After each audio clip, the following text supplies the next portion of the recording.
Mara, welcome to the 58th episode of 365 Days of Tabla, a series in which we learn about the art, the craft, and legacy of one of the most beautiful instruments, tabla.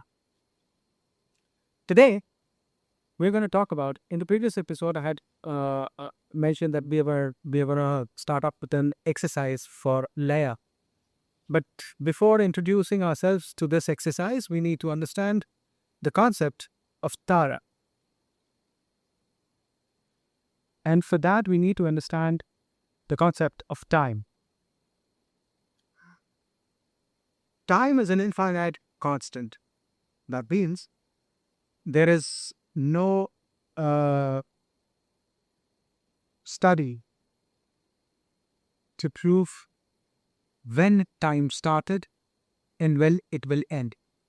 So there is no study that exists, or there is no fact that exists which can actually give us a concrete, evident description of when time started and when will time end.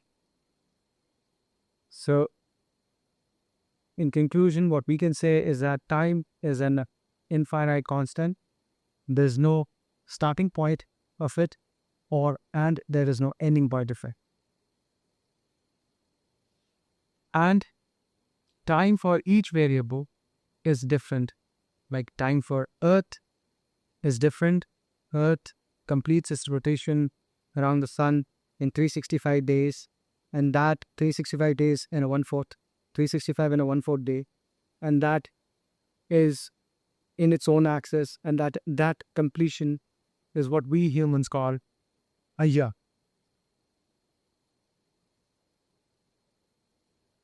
But that doesn't define time. The time is different for each and every variable. Now comes a very interesting fact about us humans. We humans are creatures who cannot, our brains cannot actually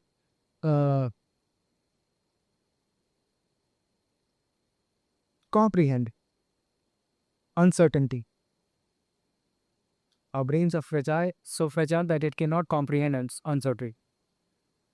Time is uncertain. It's in itself is uncertain. Just like gravity, just like life, just like energy, time is an uncertain constant. There is no certainty to this variable, to this system. And for us, for humans, this is very difficult, because if something is uncertain, then it is difficult to measure that. So what we did is that we have this uncanny habit of controlling everything, of controlling uncertainty, and this is the reason why certain science,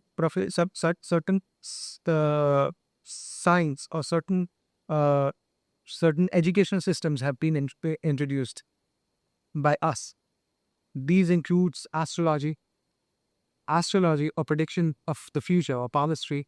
These instruments are created to measure or to predict time, or to make time, the uncertain factor of time, certain, so that we can comprehend it. We study different planets, different axes of the planets, and then we build down conclusion of a period which is uncertain to us, because we need to comprehend that. Our brain is not capable enough, or let's not say this, but let's query it in this way, in this way, that we need everything to be in a controlled space for us to comprehend. If something is uncertain, we cannot let that be, because that challenges our mind. If something is uncertain, like for example, some event some event is happening, we do not know the outcome of that event. We don't know how things are going to go ahead with it, but we will assume, we will make predicaments, we will make predictions, we will make predictions, we will analyze the track records, the past records. We will analyze everything, and through that we will try to make predictions for the future. This is our method, or this is our way of controlling the uncertain, controlling something which we cannot comprehend, which is not uh, which is uncertain to us. With this only, with this theory only, we have created certain measurements to understand the uncertain variables such as time, gravity. This is something which we cannot understand. We do not know the actual mate of gravity. We do not know why gravitational pull at certain places is different, and why it is different in certain other places. We don't know. So what we do is that we create measurements. We create certain principles on which we measure these constants, such as time, such as uh, m- gravity, such as energy. In order to measure time, in order to comprehend time, we have created this instrument called year, months, days, hours, minutes, seconds. This is our method of understanding or making an uncertain constant relatable and certain to us.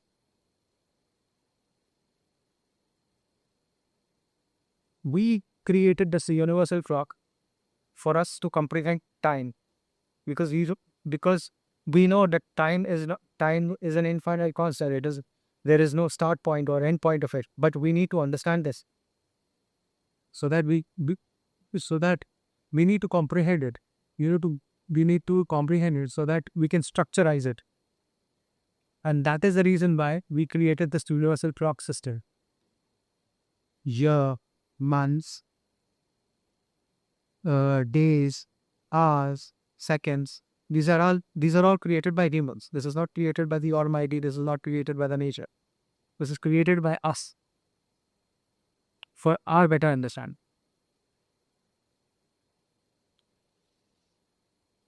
Similarly, we humans have also created uh, a measuring unit for to measure time in the musical span. The Indian classical music method of measuring time was called Taal. Taal is our measuring unit of time.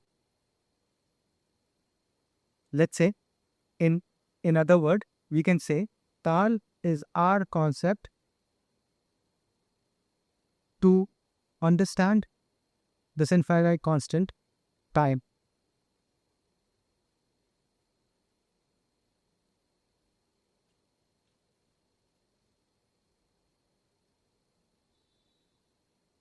Taal is also considered to be the base foundation on which all the repertoires are created. It is the rhythmic cycle, or the base rhythmic foundation for Indian music. It is the base rhythmic foundation on which the entire presentation is created.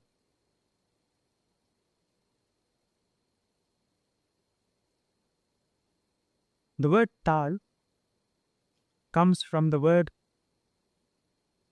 Tal or base. This word Tal is mostly used in a lot of Hindi or Sanskrit, uh, not Sanskrit, but Hindi or Hindavi language, like the Samudra Tal. That is the base of the ocean, the base on which the entire ocean is made, or the base on which the entire ocean thrives upon. Dharti ke taraf, or the base on which the entire landscape has been created.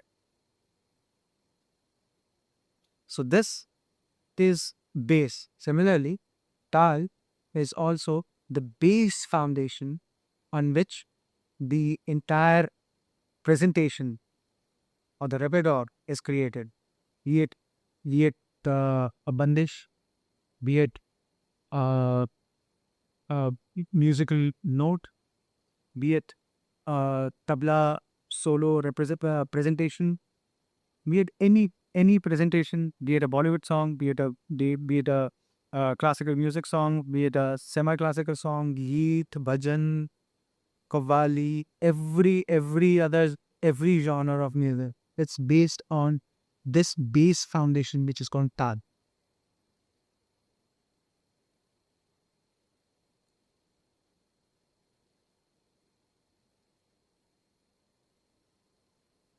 This foundation is very much important in music.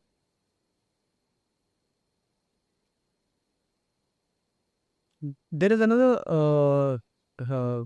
beautiful mythological story regarding this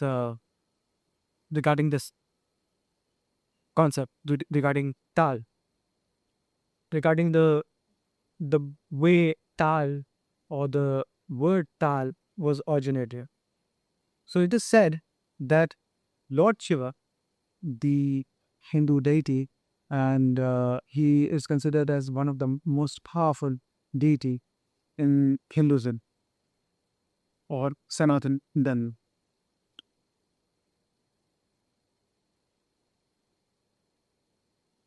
So Lord Shiva, after defeating Tripurasura, he was an asur, a demon.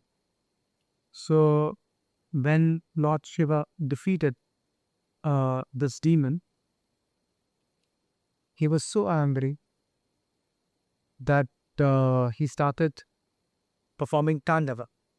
Tandava is a is a is a dance that Lord Shiva uh, performs.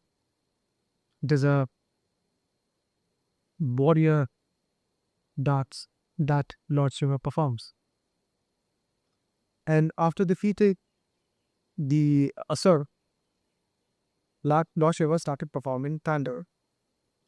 And this Tandava was not on any, uh, was not timed, was not on a rhythmic time cycle.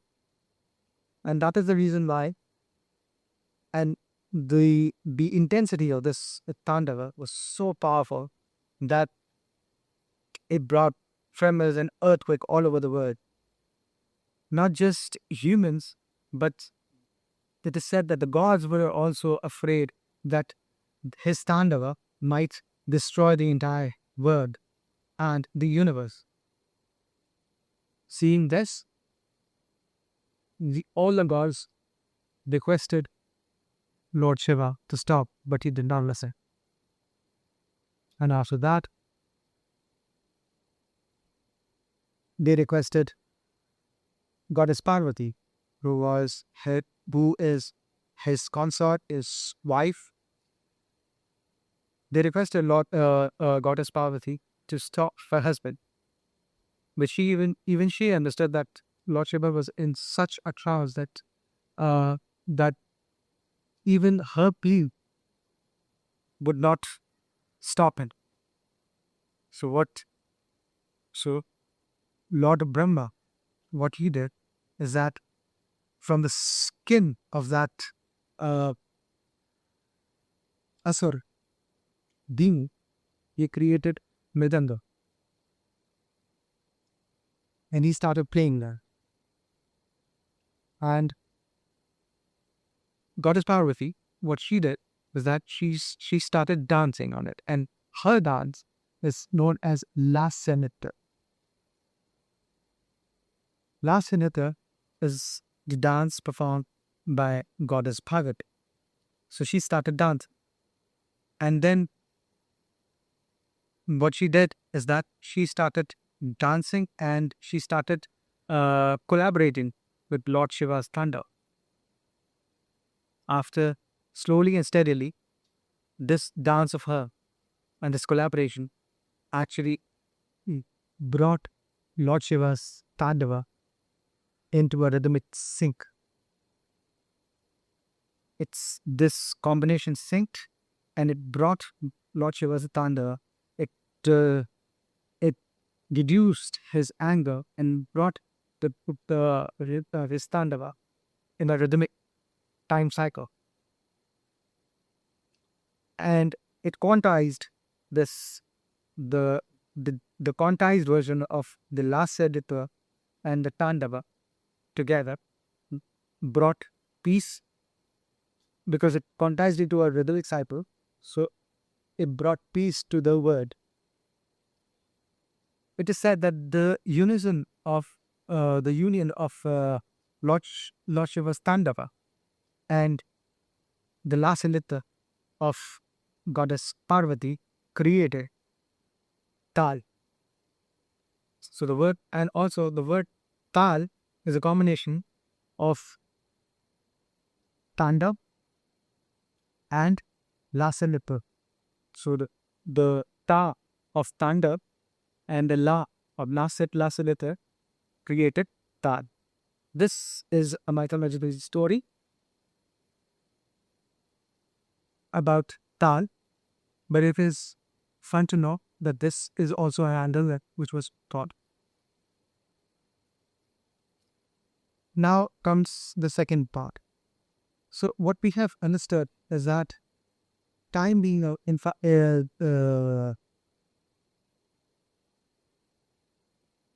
time being an infinite constant, there is no start and end point of it. But humans have humans have invented measuring units to comprehend time. These measuring units are years, months, hours, days, hours, uh, minutes, seconds. Similarly, musicians have also created measuring units to understand the vast concept of time. And this measuring unit to measure time is called Taal. Taal is the base foundation on which the entire presentation is constructed. Every presentation, be it music, be it on the music sphere, be it uh, on the instrument sphere, or be it a tabla solo presentation. Every presentation is based on taal. Whether you sing a Bollywood song, whether you sing a normal bhakti geet, whether you sing bhajan, whether you sing kavali, whether you sing Sufi song, whether you sing, uh, whether you hum something else, everything is based on a tal. In order to define tal, we need certain elements. These elements are very much important and are extremely integral factors to define a particular tal or to define tal on board. There are 10 elements that define the structure of a tal, and these elements are considered to be the life form of rhythm. And these elements are called Das Pran, or the Dasa Prana of a rhythmic time cycle. So, in order to for a tal to be creative, for a Taal to be flourished, or for a Taal to be for a Taal to exist, it requires 10 elements, and these elements are form the basic life form of a Taal, and these elements are called thus pranas. I hope you guys have understood the concept of Taal and the 10 necessary elements of Taal. Tomorrow, we are going to elaborately discuss about the 10 elements of Taal, or the Dasapranas of Taal. With this being said, those of you who wish to learn in the ancient art of Guru Shishya Parampara, who wish to learn Ghazal and Tabla in the ancient art of Guru Shishya Parampara, you may feel free to contact us. The details of our academy is mentioned at the end of this video. So with this, let's end today's lesson. We have learned, we have got a basic idea of what Taal is. Tomorrow we'll have a brief introduction to the 10 life forms of Taal. And then going to start off with a small exercise on of Laikari. And then we're going to start off with a new set of a practical lesson. The reason why we are doing this is because we need to start off with a new practical lesson. We have been following the same structured lesson, as in like we have been following the on-beat lessons all this while at each and every lesson that we had done, but on beat. Now we have to explore Laikari, and to explore Laikari, we need to understand what Laikari is. So that is the reason why these 3 episodes are important. But with this, let's end episode number 58. I hope you guys had fun. See you tomorrow. Thank you. Bye.